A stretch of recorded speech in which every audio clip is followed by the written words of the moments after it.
queda muy bien demostrado en este libro. Y también, sin embargo, unas gotitas de panamericanismo, yo creo que siempre deben ser las justas, aunque también puede acrecentar un sabio escepticismo al comprobar que en el Olimpo de los desterrados se encuentra reinando Jorge Luis Borges tan solo, que no mereció, a pesar de la gran influencia que luego ha demostrado, el premio Nobel. Pero Vargas Llosa nos viene casualmente al pelo porque es, como los personajes que biografía en este libro, un hombre de ida y vuelta entre América y España o entre América y Europa, aunque a veces parece que le cueste volver. Quiero decir que le cueste volver a América. Felipe Piña nació en Mercedes, en provincia de Buenos Aires. Es un hombre de edad mediana, como suele decirse, es decir, está en la mitad, ¿no? Está en la mitad de la vida, ¿no? Gracias, hombre. Eso quiere decir que va a durar 100 años. Bueno, no, pero es decir, es una definición que no sé si os gusta, pero a mí me gusta. A mí me encantaría, sí. Que tiene más de una decena de libros publicados, incluso una biblioteca en la que conocida en Argentina, donde se publican sus libros, escritos sobre todo con una voluntad divulgativa exquisita y extraña, centrados fundamentalmente en la historia de América Latina y Argentina de manera especial.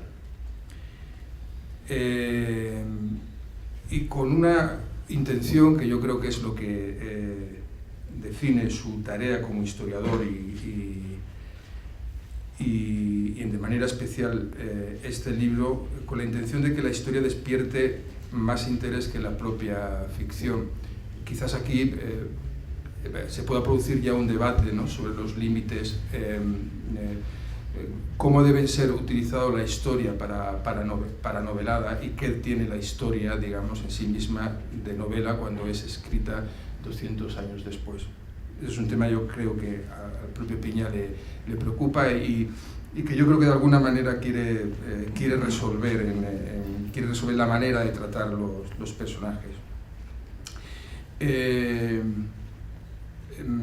Mirando información estos días, no solamente información escrita, sino también audible, porque él es una persona muy vinculada al mundo de la radio, y creo que esto, el libro de nuevo lo demuestra, y creo que ustedes pueden comprobarlo.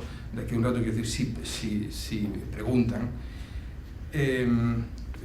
Una declaración que me ha llamado la atención es que tiene un vínculo muy cercano con el psicoanálisis, algo que con el psicoanálisis como paciente, algo que no debería resultar extraño, pero que a mí me ha llamado la atención. Y puede extrañar también porque estamos hablando de planos distintos de la realidad, ¿no? Es decir, que es el plano de la vida, digamos, de una persona y el plano, digamos, de una realidad objetiva, ¿no? Esto me da pie de que de alguna manera puede actuar como psicoanalista de la propia historia, en todo caso como detective privado. Pero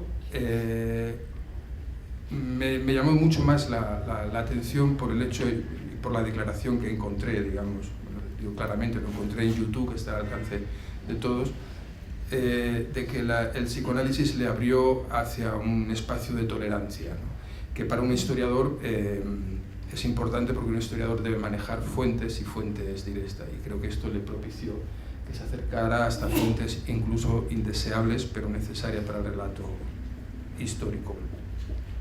Tiene una habilidad literaria fuera de lo normal, que es algo no propio de los historiadores. Pueden ser grandes historiadores, manejar fuentes primerizas, originales, pero no tener la habilidad literaria, incluso la humildad de quererlo escribir con claridad y con necesidad de comprensión, de que te entienda. Creo que esto es algo que la gente agradece y que los que leáis este libro, los que lo habéis leído o estéis leyéndolo, creo que estaréis de acuerdo. De ahí que sus personajes parezcan de una novela. Este es un tema también resbaladizo, peligroso para la historia, sobre todo la historia más académica, ¿no? Insisto, trabaja en la radio. Yo creo que esto es decir, le permite la oralidad del relato, un lenguaje de la calle, coloquial, incluso que creo que no es gratuito y no es anecdótico, el provocativo, aquellos gloriosos sudacas, ¿no? Y palabra que, como todos sabemos, se utiliza con connotaciones o abiertamente como algo despectivo, y que él nos la devuelve jocosamente, irónicamente, teniendo en cuenta que esos gloriosos sudacas fueron los que realizaron el viaje de ida, el viaje de venida y luego el viaje de vuelta a América. Es un libro interesante también porque, y lo acabamos de comentar, porque los libertadores no solamente, digamos, se inspiran desde el punto de vista de las ideas estrictamente en Francia, obviamente las ideas de la Ilustración, sino también las ideas de la Ilustración que llegaron a España y que se concretaron ahora también se celebraba hace poco el bicentenario con la Constitución de Cádiz. Esa es la presentación de Felipe Piña. Hay muchas preguntas y la primera que le haría es que hiciera una valoración sobre la celebración de los bicentenarios, teniendo en cuenta que no hay una fecha común, es decir, hay unas ideas comunes, pero no hay una fecha común, y cada país lo ha vivido y ha nutrido su imaginario histórico, político, ideológico de una determinada manera. Imagino que la pregunta, la contestación va a ser diferente si se realiza en México que si se realiza en Colombia, Venezuela, incluso en México. Ese tema me parece importante, pero me gustaría también que hablaras de la iniciativa lanzada desde España. ¿Cómo la has visto? ¿Cómo la has visto? Bueno, buenas tardes a todos, muchas gracias por venir. Yo creo que los bicentenarios se van a celebrar efectivamente de diferentes formas, pero con algo en común en América Latina, por lo menos, que es la alegría de estos 200 años de independencia y de ir conformando con todas las dificultades que tuvimos y tenemos naciones, y no perder el sueño de la unidad que hoy en día parece más cerca que nunca, ¿no? Digamos, la creación de UNASUR nos da una gran esperanza a todos los latinoamericanos, desnuda la inutilidad absoluta de la OEA, o utilidad, una gran utilidad para los Estados Unidos, pero una gran inutilidad para nosotros. Es un organismo realmente miserable, ¿no? Que ha tenido actitudes miserables a lo largo de gran parte de su historia, con algunos pocos momentos nobles, quizá la presencia de la Comisión en el 79 en Argentina y un poco más, pero no mucho más, y ha sido siempre un furgón de cola de los Estados Unidos, y que hoy aparezca UNASUR y que aparezca tan efectivamente actuando como en el caso de Ecuador, nos llena de alegría y interpreta claramente el espíritu de los libertadores, porque los libertadores no soñaban exactamente un Estado único entre los límites del Mississippi, que era entonces la frontera española de América, porque recordemos que las colonias españolas llegaban hasta el Mississippi, que eso luego fue México, y ese territorio de 1,5 millones de kilómetros cuadrados fue robado por Estados Unidos en 1848, ¿no? Con la invasión. Por eso que después hablamos de otra frontera al sur del Río Bravo, pero en realidad la frontera con la que soñaba Miranda, el sueño mirandino, este extraordinario personaje, Francisco de Miranda, y hago una acotación, efectivamente, ¿no? La vida de estos personajes es lo que a uno lo lleva al límite de la novela. No es que uno novele, sino que haciendo historia, contando simplemente la historia de Francisco de Miranda, uno habla de una novela, de una vida de novela, sinceramente, ¿no? Una persona que que participó en la Revolución Norteamericana, en la Revolución Francesa, que estuvo preso de los jacobinos, que recorre las cortes europeas, que es el único que figura en el Arco del Triunfo de los nuestros, ¿no? De los latinoamericanos, un hombre clave en el pensamiento revolucionario de América Latina, que en 1790 habla de la Gran Colombia, lo que él hablaba de la Gran Colombia, el gran Estado latinoamericano. Incluso insinúa una palabra que se va a poner muy de moda a mediados del siglo XIX, que es Latinoamérica, para diferenciarla de la apropiación que hace los Estados Unidos del Norte de la palabra América, ¿no? Entonces hay una aclaración de Latinoamérica como lo que es el resto del continente. Y ahí mismo se plantea la idea de federación, ¿no? De repúblicas, manteniendo la diversidad en la unidad. Entonces yo creo que eso es, que inclusive Bolívar, yo lo cito en el libro, un texto muy interesante, después de la Carta de Jamaica, ese extraordinario documento de Bolívar, habla de las dificultades de la unidad en un solo estado, ¿no? De un continente tan extenso, tan diverso, con idiomas, con más de 45 naciones indígenas, etc. La imposibilidad probablemente de crear un estado, pero sí de una federación de estados con un objetivo común, con un mercado común. Y esto es un poco la idea que uno ve hoy, que se va acercando a la realidad del sueño de los libertadores en algún sentido, con todas nuestras dificultades y todos los problemas que tenemos. Creo que lo vamos logrando de cierta forma, ¿no? El bicentenario del que puedo hablar, que es el de Argentina, del cual participé activamente en los festejos, en el asesoramiento histórico al gran desfile artístico que se hizo para que se ubiquen, se hizo con un grupo teatral artístico que se llama Fuerza Bruta, que es algo parecido a la Fura del Baus, y se hizo un gran evento artístico teatral, y reunió a lo largo de 4 días, pasaron por esos eventos, exposiciones, cantantes, espectáculos, desfile, 6 millones de personas. En el momento del desfile había 2 millones de personas conmemorando, celebrando, entendiendo muy bien lo que estaba pasando, que eso me parece interesante, sin ningún espíritu patriotero, porque el desfile no tendía a la exaltación patriótica que deriva en la xenofobia, ¿no? Porque el peligro siempre de estos nacionalismos es que la exaltación de lo nacional nos lleva a pensar que somos mejores que otros.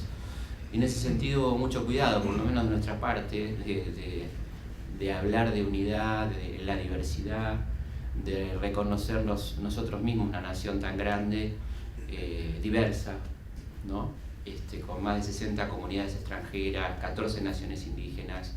Por lo tanto, el valor más grande que tenemos es la diversidad, entonces nos parecía interesante mostrarlo y obviamente hablar de los logros que hemos tenido en 200 años. La prensa conservadora argentina, que es la gran mayoría en estos momentos,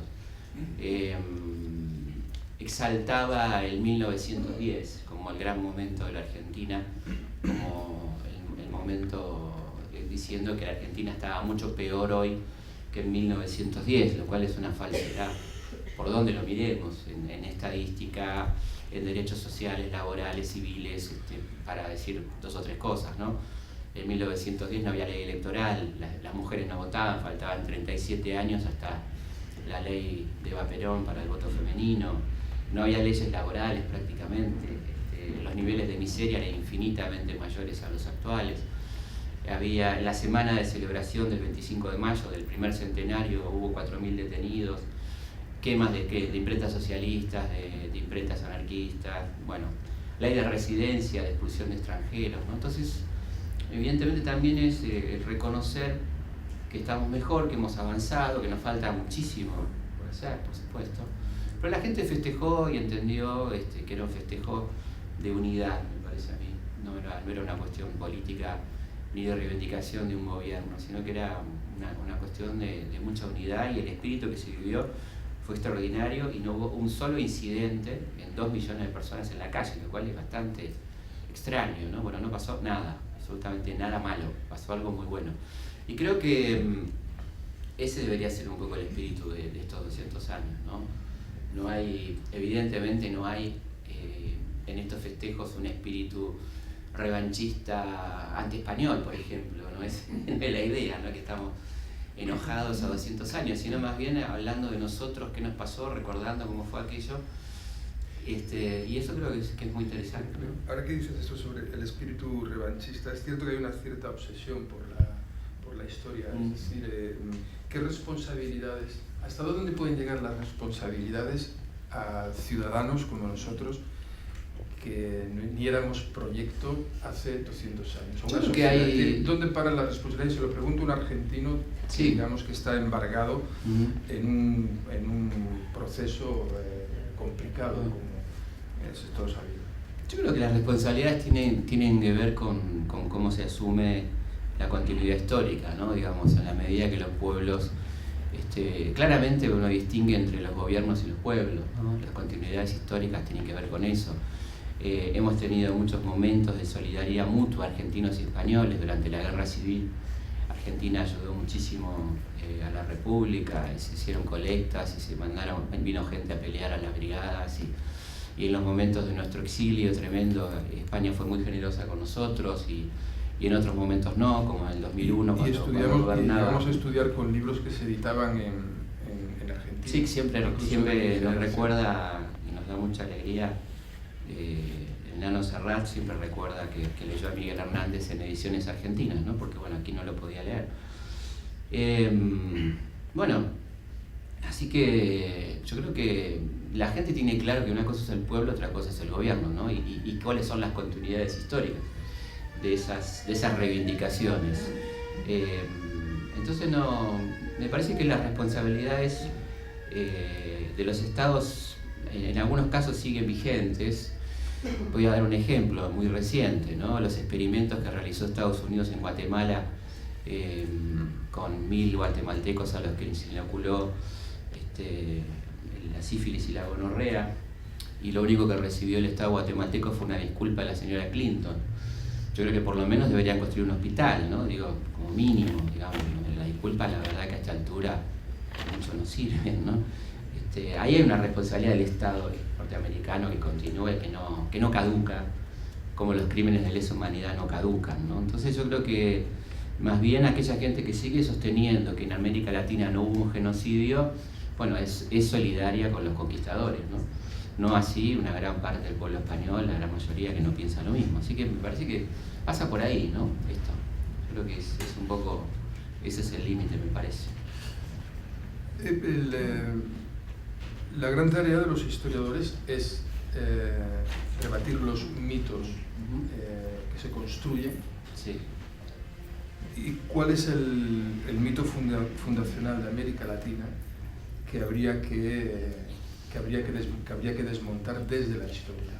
Y es fundamental. No sé si es uno, digamos, creo que hay muchos. Empecemos por se me agolpan muchos en este momento, ¿no? Pero hay mitos fundantes, o sea, la palabra mito no necesariamente tiene una connotación negativa, y esto se ve en las conformaciones nacionales, ¿no? Que lo que llaman los mitos fundantes o las hidden fiction, que tienen un sentido de creación de comunidad en un momento determinado, que luego sí deben ir desapareciendo y convirtiéndose en realidades, ¿no?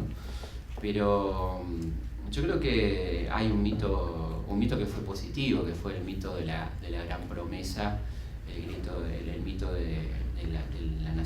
la tierra libre, de la tierra inacabable, que era cierto en un punto, que después evidentemente eso se fue terminando a partir de las políticas estatales que se dieron, ¿no? Pero para Europa y para muchos europeos esto fue cierto en parte, y no lo fue del todo por algunas políticas restrictivas en cuanto a la propiedad de la tierra que se hicieron.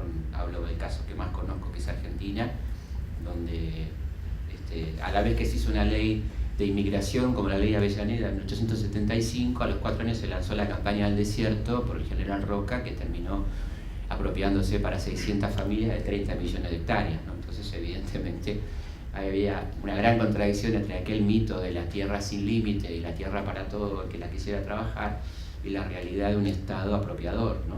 Como fue el Estado oligárquico del 80 en Argentina, y en casi toda América Latina pasó algo parecido. Es decir, que ese sí es un mito, francamente un mito, pero esa mitología primaria de esa tierra de libertad desmesurada, ¿no? La desmesura de la que tanto habla Martínez Estrada y que, bueno, tantos escritores nuestros, ¿no? Era real, no era un mito, ¿no? Y algunos lo ponían muy nerviosos, digamos, esto de la primera soncera de la que habla Jauretche, ¿no? El principal problema argentino es la extensión, ¿no? Que a ciertos personajes de nuestra historia, Sarmiento entre ellos, Rivadavia, por ejemplo, les preocupaba que no hubiera límite, digamos, ¿no? Entonces había que controlar esa extensión, no podían pensar algo sin límite, ¿no? Y entonces caían en el absurdo de decir, mientras países de Europa morían por espacio, por tener más espacio para cultivar, para crecer, ahí aparecía como un problema la extensión, ¿no? Cuando obviamente no tenía por qué serlo si se hicieran planes que tuvieran que ver con mejorarle la vida a la gente, con ampliar la zona cultivada, bueno, todo eso que no estaba en los planes de esta gente. ¿Y en el caso de Bolívar? Bueno, el caso de Bolívar es amplísimo, ¿no? Hablar de Bolívar es un mundo, es un personaje extraordinario, lo voy a poner en el exacto punto literario de la palabra, ¿no? Porque cuando hablamos de estos hombres tan particulares, hay una idea de considerarlos superhéroes, superhombres. Yo digo extraordinario en el sentido que salen de lo normal, de lo común, pero son seres humanos como nosotros, y fueron seres humanos como nosotros, con nuestras debilidades, y de ahí su valor, ¿no? Y Bolívar tuvo una vida realmente signada por la lucha, por la obsesión de la independencia, de la ampliación de la independencia en la mayor parte de estados posibles, con grandes contradicciones ideológicas, como la tenía todo el grupo criollo, es decir, ellos tenían un conflicto que era crear un estado, tenían claro el enemigo, que era el Imperio Español, pero a la vez tenían conflicto en cuanto a qué pasaba con las clases subalternas, ¿no? Esto lo tuvieron un poco todos. El tema si liberaban o no liberaban a los esclavos, el tema que hacían con los sectores populares. Es un conflicto que lamentablemente va a estallar lo que Bolívar llama, porque también tenían todos ellos su cuota de poesía. Particularmente creo que 3 o 4 de ellos eran grandes escritores, ¿no? Gente que escribía muy bien, Bolívar, Belgrano, Miranda, San Martín también escribía muy bien, pero Bolívar usa un término genial, ¿no? Él habla la guerra de colores. Él habla de la guerra de colores, que es nada más y nada menos que la guerra racial.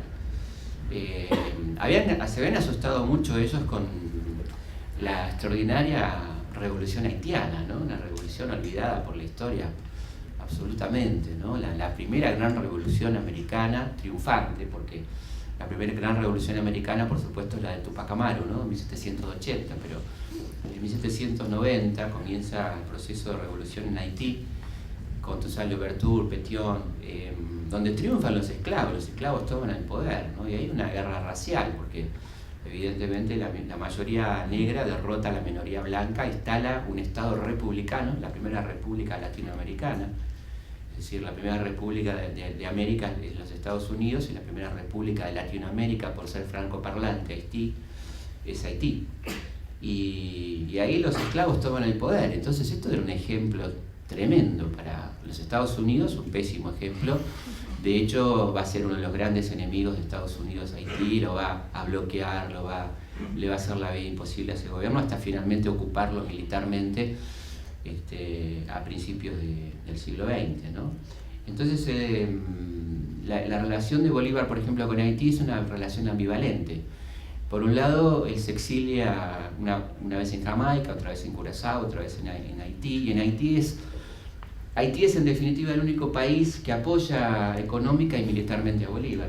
Le da dinero, le da armas, le da hombres para sus campañas libertadoras, y a cambio de una promesa, y esto es muy interesante, ¿no? Para que se vea un poco la calidad del pensamiento haitiano.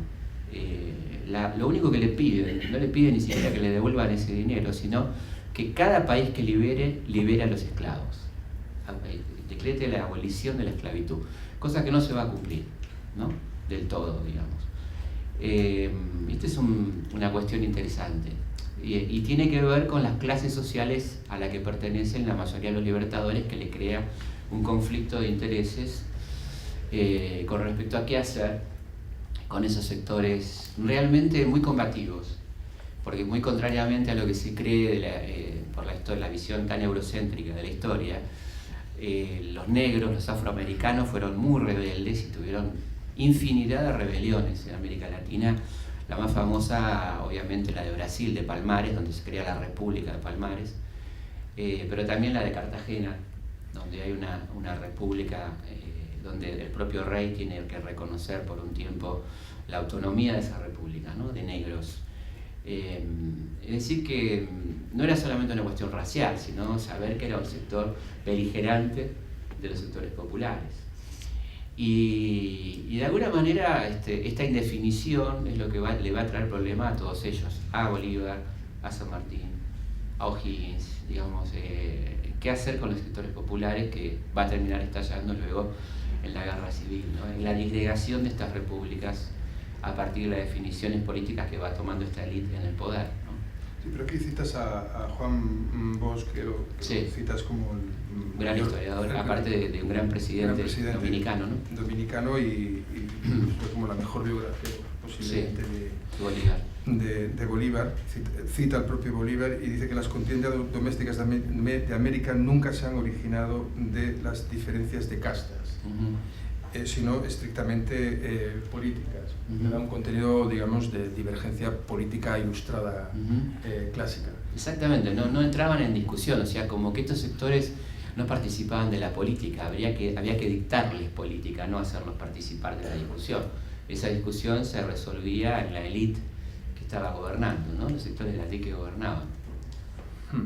Esto pasaba, quiero decir, no es un fenómeno latinoamericano, pasaba en todo el mundo, por lo menos aquí se permitía esta discusión.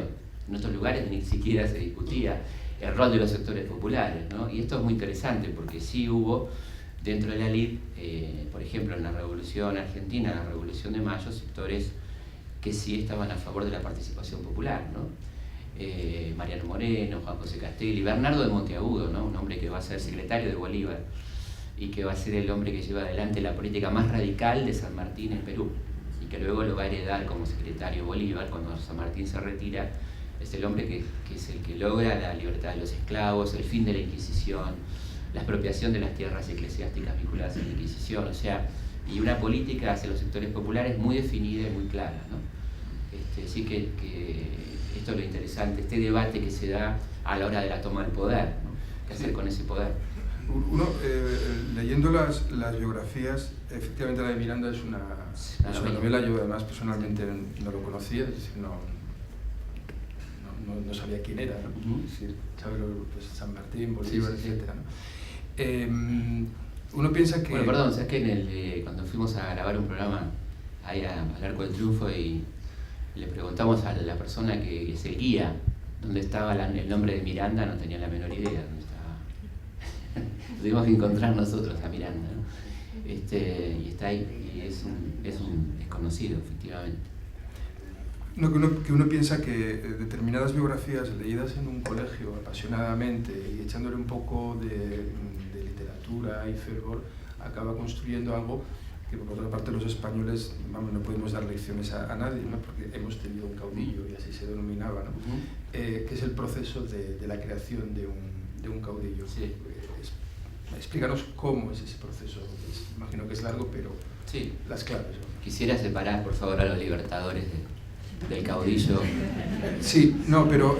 no porque contagie, ¿no?, pero, digamos, bien lejos, ¿no? Pero no, te entiendo, es una broma, sí, entiendo la pregunta perfectamente.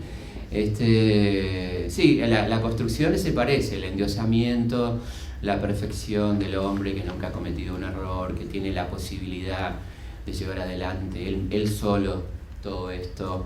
Hay, volviendo a lo que vos mencionabas, ¿no?, del psicoanálisis, que me parece que es muy importante en la historia, hay un artículo de Freud, ¿no?, sobre el liderazgo negativo, donde se habla de que el líder negativo posee un secreto, un supuesto secreto que él solo sabe y con el que carga, ¿no?, que es tremendo, que nadie lo puede saber, que en realidad es un acto psicopático, ese secreto no existe y es un argumento que él utiliza frente a la comunidad, ¿no?, pero que le da la cobertura de solamente ser él el que puede resolver ciertas cosas, ¿no?, algo así como padre de la patria, bueno, caudillo de España por la gracia de Dios sería en este caso, ¿no? Pero Yo creo que sí, esto se dio y se da en todo el mundo. Recordábamos hace un rato un excelente libro de Umberto Eco sobre los libros de lectura en Italia, ¿no? Que es un clásico que se puede trasladar a España, Argentina, Venezuela, cómo se construye la lectura para los niños sobre la historia, el endiosamiento, la perfección, que aleja completamente a los chicos, a los escolares de estos personajes, porque son tan perfectos que uno directamente ni intenta imitarlos, ¿no? ¿Quién puede ser como alguno de ellos? Y lo único que cabe es el sometimiento, no hay imitación o ejemplaridad. La supuesta ejemplaridad no funciona, sino es, bueno, no habrá ninguno igual, no habrá ninguno, es el tango, ¿no? Digamos, ninguna. Entonces, yo creo que ahí se va gestando una casta de gente iluminada, que es la que está predeterminada por la historia poder para gobernarnos, para hacer la historia, y esa vinculación estrecha que hay entre historia y presente, ¿no? De cómo se construye una casta dominante de la cual el resto de los mortales solo le cabe obedecer porque nunca será como ellos, ¿no? Pero a mí me ha pasado hace muy poquito una cosa extraordinaria en una charla que di para chicos de una escuela muy pobre en Buenos Aires, en la provincia de Buenos Aires. Allí hay escuelas que se llaman de alto riesgo, ¿no? Que quiere decir que los chicos están en riesgo hace rato, ¿no? Pero bueno, y hablando en un cuarto grado, chicos de 9 años, uno en el momento de las preguntas, estábamos hablando de San Martín, en el momento de las preguntas uno dice, no nacen más héroes, ¿no? Así me dijo, no nacen más héroes. Y entonces se hizo como un silencio. Dije, bueno, no exactamente como aquellos que eran épicos en un momento de guerra, donde había ciertas facilidades para el heroísmo, pero hoy en día hay otras formas de heroísmo, ¿no? De enfrentar la realidad, de trabajar en la adversidad, bueno. Y entonces otro le contestó, a la misma edad, dijo, no, lo que pasa es que no hay que cruzar los Andes. Dice, hay que ser bueno, hay que ser honesto, hay que no robar. En el idioma de los chicos, por supuesto, ¿no? Pero el pibe había entendido la ejemplaridad, o sea, es eso, ¿no? No se trata de ser perfecto, sino de entender los valores que se transmiten a partir de estas figuras, donde no transformándolas en perfectas, sí pueden ser ejemplares en lo que tienen de ejemplares, y sí pueden ser criticables en lo que tienen de criticables, porque son seres humanos. Entonces esa es la visión más sana que se puede tener de un personaje histórico, la de que es un ser humano, y por lo tanto no se le puede exigir perfección, no se le deberá exigir perfección, y se podrá tomar muchas lecciones de las cosas interesantes y positivas que hizo, ¿no? Creo que, y este chico lo había entendido perfectamente, era eso, no se trataba de cruzar los Andes, digamos, no hay que hacer semejante sacrificio, ¿no? Sino tomar aquellas cosas que sirven de estos personajes, que va totalmente a contramano de la construcción histórica clásica, ¿no? De lo que llamamos la historia oficial, que aleja a los personajes de la gente, de los escolares, del común del público, podemos decir. No, yo no me estaba refiriendo al libertador en su metamorfosis hacia el caudillismo, sino la utilización política, política y mistificada, digamos, de los libertadores. Bueno, el ejemplo es claro, es en el caso de la constitución de la nueva República Venezolana con el nombre de bolivariana, ¿no? Sí, bueno, a mí no me molesta la República Bolivariana, digamos. El tema es si exactamente alguien se puede convertir en medium de Bolívar, o alguien puede hablar en nombre de. Creo que ahí estaría el cuestionamiento, no desde el lado de los políticos, sino del lado del historiador, ¿no? Si, bueno, alguien puede hablar en nombre de Bolívar, alguien puede adjudicarse ser el vivo retrato, etcétera. Eso es más complicado, ¿no? Creo que ahí entramos en una polémica que tiene que ver con la historia. A mí me preguntan muchas veces qué diría San Martín en estas circunstancias, o qué diría tal personaje. Yo digo, yo no soy medium y no estoy en condiciones de decirlo, ¿no? Es muy riesgoso y no nos corresponde, por lo menos a los historiadores. Los políticos son mucho más audaces, todos lo sabemos, ¿no? Pero los historiadores no podemos hablar en nombre de los personajes de la historia, no nos es dado eso, ¿no? y no debería ser así tampoco. Uno puede decir, bueno, en circunstancias similares este personaje actuó de esta manera, que el lector saque su conclusión, pero decir abiertamente, hoy diría tal personaje, tal cosa, es un poco arriesgado y no tiene mucho que ver con la historia, me parece a mí, ¿no? Pero bueno, a los políticos les está permitido porque va por otro lado, va por un lado de la utilización de la historia para los fines políticos. Esto ha sido así y será así en Venezuela, acá y en todas partes del mundo, ¿no? No es un fenómeno particular de Chávez, quizá ahí aparezca más explícitamente por la omnipresencia de Bolívar en todas las obras y actos de gobierno, seguramente. ¿Quieren realizar alguna pregunta? ¿Tienen la palabra?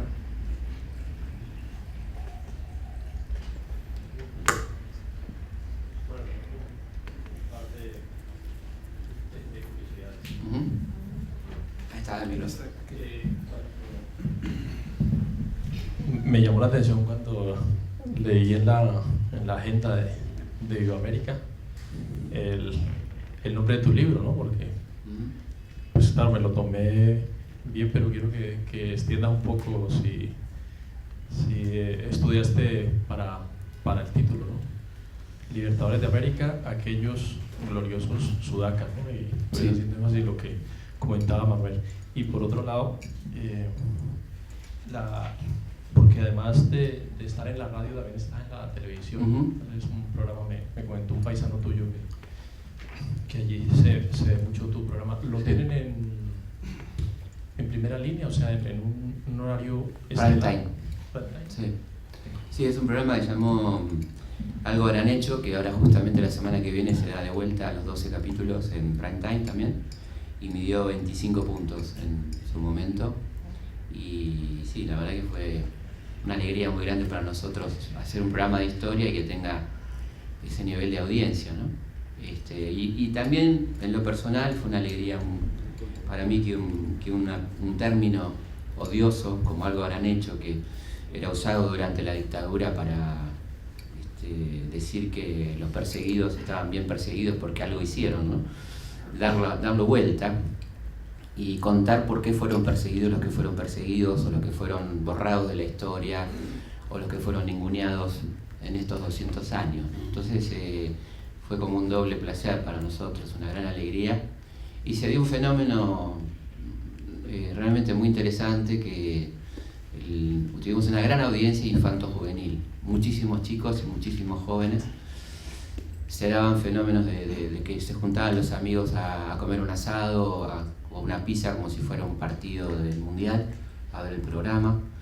Y bueno, la verdad que eso me da a mí una popularidad que es rara en un historiador, sinceramente. No lo digo para hablar bien de mí, sino hablo de la situación, simplemente que es curiosa y que en buena hora por la historia, no por mí solamente, ¿no? Sino creo que esto ha llevado a un reverdecer del interés por la historia a partir del programa.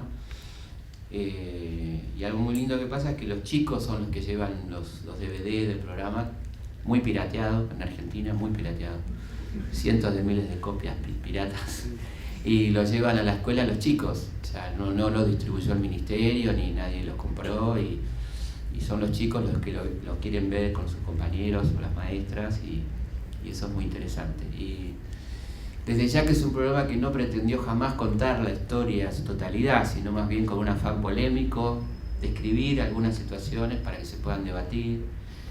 Y bueno, son 12 capítulos, hasta ahora llegamos hasta el año 1945, hasta el momento que se conocen Evita y Perón, así que tenemos mucho para contar todavía, pero bueno, vamos despacio porque es un programa que lleva un año de producción, cada 4 capítulos es un año, son como si fueran 4 largometrajes con mucha producción, hecho como cine, digamos, ¿no? Así que bueno, muy contentos con eso, y ahora justamente la semana que viene se comienzan a dar los 12 capítulos en horario central también. Y en cuanto al título, sí, es un título provocador, es un título con algo de ironía, reivindicando a todos los sudacas, ¿no? A todos los sudacas en el nombre de estos 5 que fueron sudacas en su momento, aunque no se usaba el término probablemente, seguramente que no, pero que gente que pasó por aquí, que se formó, volvió, Así que esa era la intención, ¿no? Un poco bromear con un término que nos duele, sobre todo cuando tiene implicancias muy tremendas, como es cuando no nos dejan ingresar al país, cuando nos retienen en migraciones, cuando nos maltratan, con todas esas cosas que no debería ser así, ¿no? Con la historia que tenemos de reciprocidad entre España y Latinoamérica, ¿no?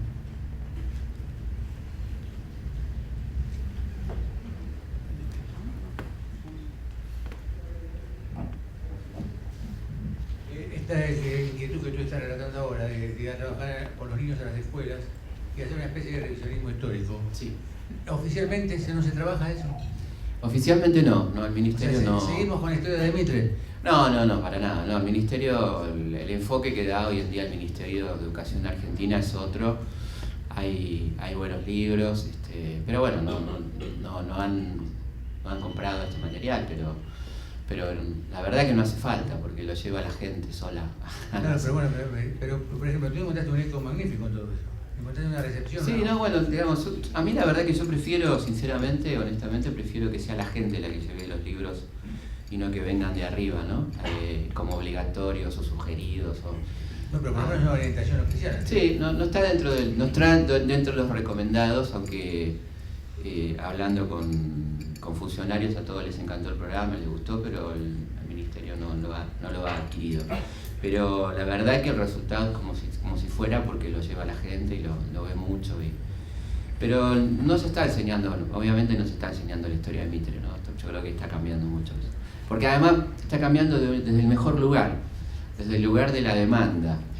O sea, ni el alumno ni la comunidad educativa, o sea, los padres de los chicos admitirían hoy que les cuenten aquellos cuentitos, ¿no? Esto lo vimos mucho a través de la página web, elhistoriador.com.ar, que nos llegan muchísimos mails diciendo cómo hicieron un acto distinto, cómo o ante una situación de alguna profesora muy reaccionaria, cómo reaccionó la comunidad educativa, bueno, este tipo de cosas, ¿no?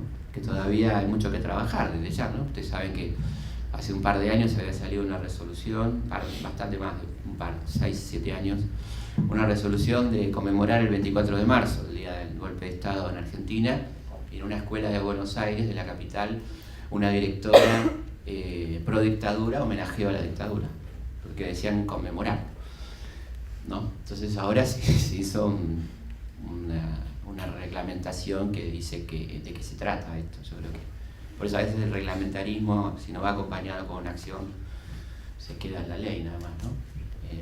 Pero la comunidad educativa, los chicos mismos tienen otras demandas hoy, otras fuentes de información, ¿no? Que no permiten, me parece a mí, seguir contando la historia de Mitre para los que son españoles o latinoamericanos y no argentinos. La historia de Mitre es la historia más clásica y más oficial de la Argentina, ¿no? Un hombre que fue presidente y fundador del diario La Nación. Sí.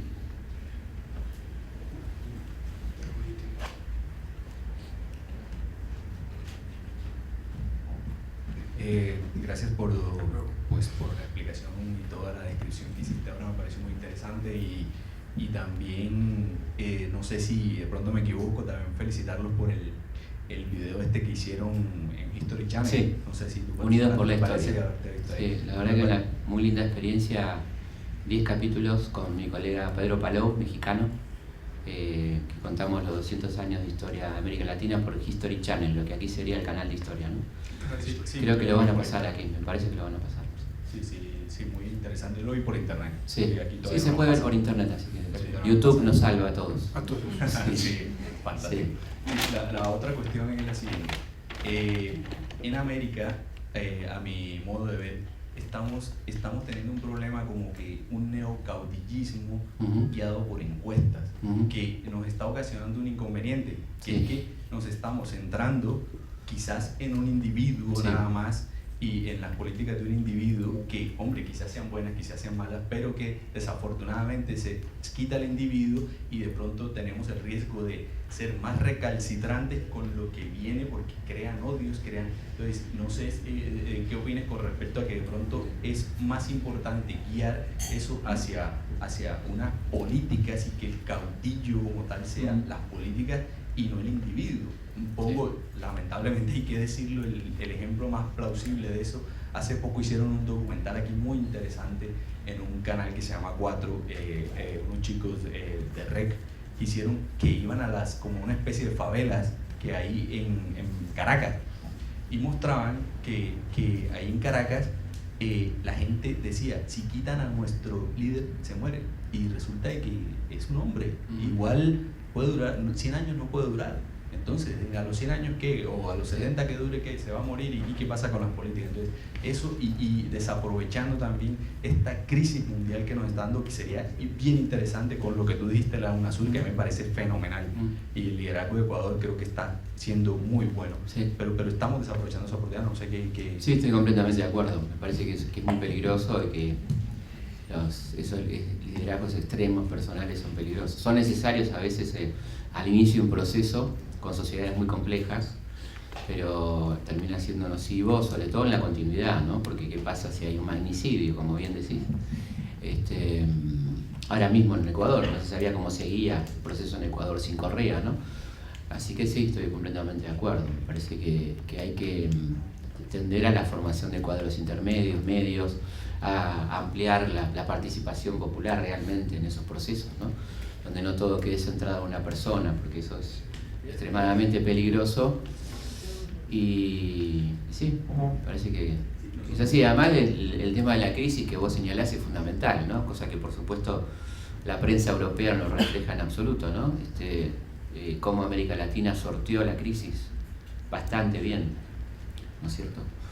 Y esto creo que es importante, ¿no? Decirlo, porque el país no lo va a decir seguramente. Sí. ¿Te puedo? Sí. Una pregunta es exageradamente reduccionista, pero es que no hay más tiempo, digamos. Y tú como historiador, al final, la historia de la liberación o del bicentenario de las revoluciones latinoamericanas tienen que ver con personajes como decía San Martín, Bolívar, O'Higgins, Miranda. Todos ellos, leyendo un poco, parece vinculados en algún momento a las logias masónicas y a cierta actividad conspirativa en lo que tiene que ver de conspirativo lo masónico, quiero decir. El resultado final, es decir, aquella entrevista a Guayaquil entre Bolívar y San Martín, el resultado final de esas independencias al final de América Latina es una balcanización, en parte también de América Latina. La América Latina, comparada con la evolución de otros países que históricamente tuvieron una época de colonización similar, al final es un resultado de fracaso o de éxito en ese sentido. Esa es la pregunta. No sé si definirlo como éxito o fracaso, pero Europa también tuvo un proceso de balcanización tremendo, ¿no? Digamos, si vamos a ver el mapa europeo a lo que era a comienzos del siglo XIX y lo que terminó siendo después, también lo sufrió. Yo no sé si medirlo en esos términos, me parece que hay éxitos y fracasos como le pasa a muchos países del mundo, ¿no? Con un agravante muy importante. Nuestros países fueron saqueados durante todos estos siglos, a diferencia de otros países, ¿no? El componente externo no puede obviarse en el caso de América Latina. América Latina no se desarrolló linealmente de acuerdo a su voluntad en estos 200 años. O sea, gran parte de esos 200 años fueron de opresión, de extracción, de expoliación. Esto no puede dejarse de lado haciendo un análisis en igualdad de condiciones que Suiza, por ejemplo, ¿no? Estaríamos pifiando ahí, ¿no? Es decir, la historia de nuestros países está totalmente vinculada a malas políticas locales seguramente, pero a políticas extractivas y opresivas del exterior que no pueden pasarse por alto. Conspirativas, de división, divisionismo, compañías que manejaron países. Esto no puede dejarse de lado a la hora de ver por qué estamos como estamos en América Latina. No todo dependió de nosotros, la verdad, ¿no? Creo que eso es un punto de análisis que no puede dejarse de lado. Si los Estados Unidos hicieron su política en absoluta tranquilidad y libertad después de la independencia, no nos molestó nadie, ¿no? Algo que no pasó en América Latina. Esto me parece que es un detalle que uno lo ve y a mí personalmente me enoja mucho cuando veo historias universales donde nos tratan a nosotros, a África y a Asia, como si hubiéramos sido países iguales que Europa, con el mismo nivel de autonomía que los europeos, y a la vez desconocen el enriquecimiento europeo a partir de la política extractiva imperialista de Europa y Estados Unidos hacia nosotros. Esto no es un detalle, esto no puede dejarse de lado, ¿no? Sí.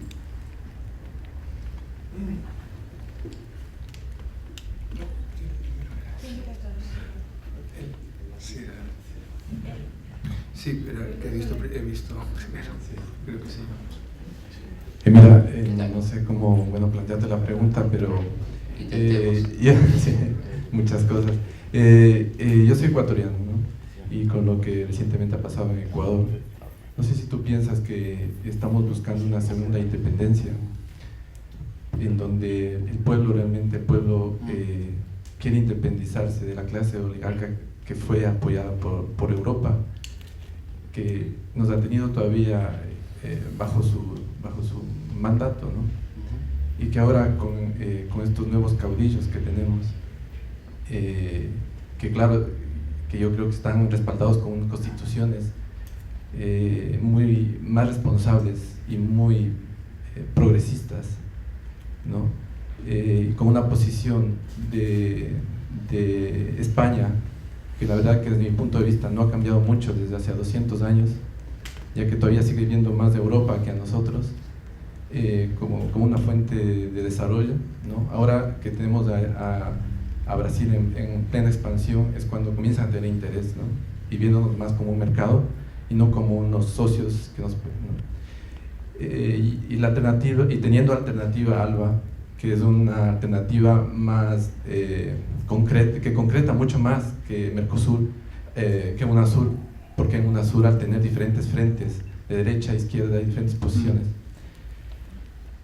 no sé si tú, porque con todo esto poniéndolo en la coyuntura actual, tú le ves que realmente Sudamérica está en el camino de su segunda independencia, y si es lo ideal que esté guiada por estos caudillos respaldados en las constituciones, y si España realmente, ¿tú crees que tiene otro compromiso o ha cambiado o sigue como así hace 200 años? Bueno, son varias cosas. Una ya la contestamos, ¿no? El tema de los caudillos, creo que dijimos que sería mejor que eso se amplíe. Me parece que América Latina está bien encaminada en su unidad.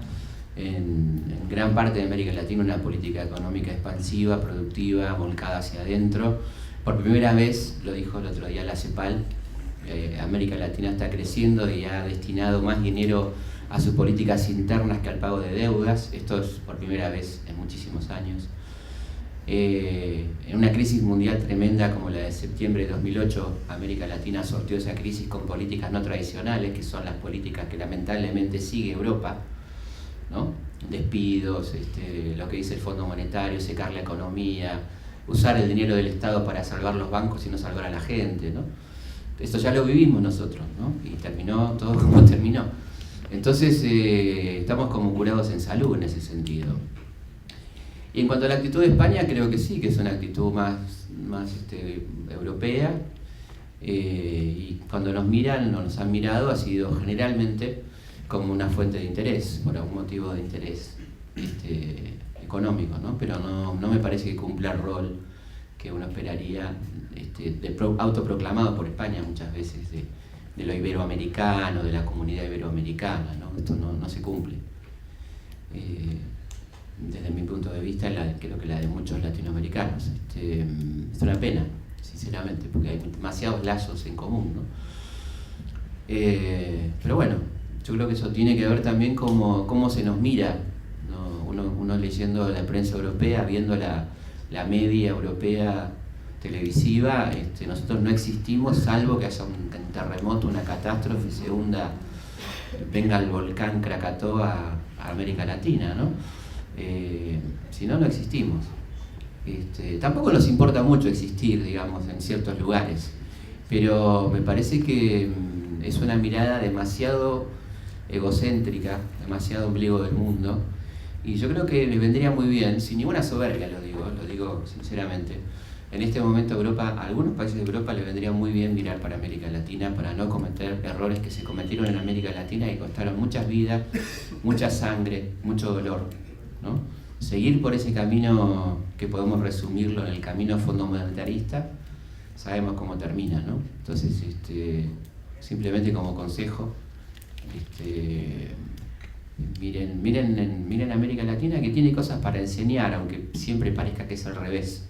Nos han enseñado siempre que nosotros tenemos que aprender de Europa. Yo creo que es un momento donde Europa puede aprender varias cosas de América Latina. Tenemos una hora comprometida y la hora se ha cumplido. Sé que hay muchas preguntas. Sí. Si quieres, preguntamos la última. Por antigüedad, me parece. Sí.